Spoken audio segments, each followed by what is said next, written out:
savings rates are still failing to return to levels seen before interest rates were cut last year, despite the base rate bouncing back up again in November.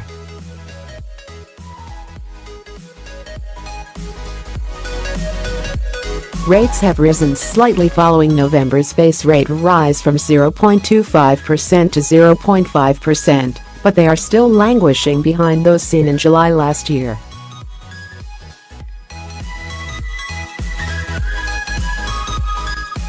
Some banks and building societies continue to offer pitiful rates, which do not reflect the rise in the underlying base rate.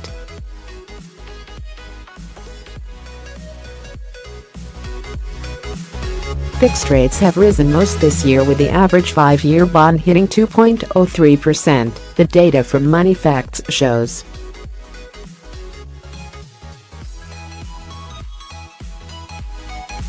Despite recovering over the past 18 months, it's still below the 2.05% peak seen before the base rate cut in August last year.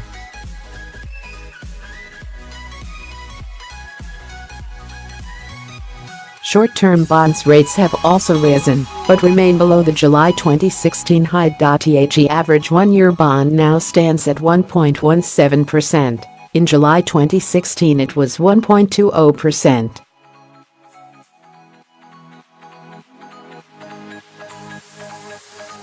Variable rates have been abysmal, with the average easy access rate currently 0.47% compared to 0.55% last August.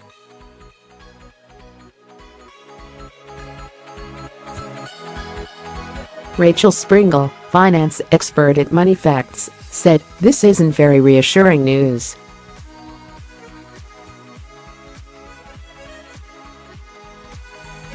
At the start of this year, savers had to endure the worst ever recorded cash rate since records began.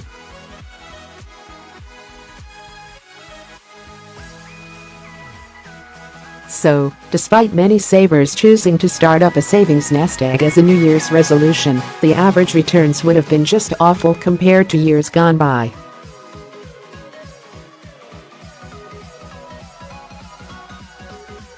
There was a huge expectation that variable rates for savers would bounce back to levels seen before the Bank of England cut the base rate in August 2016, but it hasn't happened.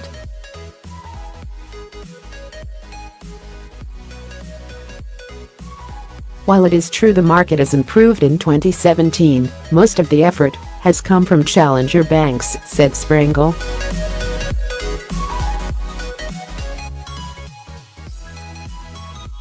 The big high street banks seem to have been very selective on what accounts will benefit from a rise, if any.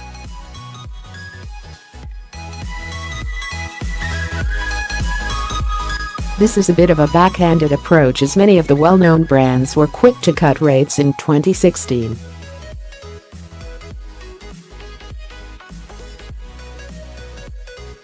The average return on ISAs, both fixed and variable, is also falling short, standing at 1.07% today, down from 1.13% in August 2016.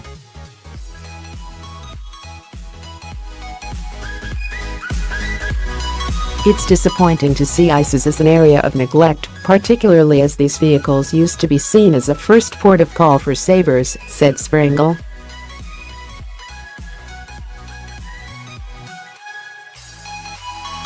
Today couldn't be more different. Many of the key players in the standard savings market do not offer an ISA equivalent product, so the market has not had the luxury of getting a significant boost in returns over the last year.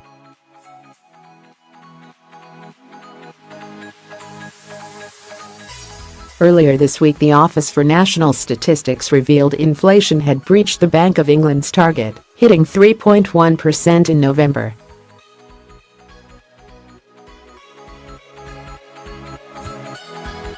This means that even if a saver were to invest in the best 5-year fixed bond today, paying 2.51% from Secured Trust Bank, you'd lose £59 in just 1 year on a £10,000 investment.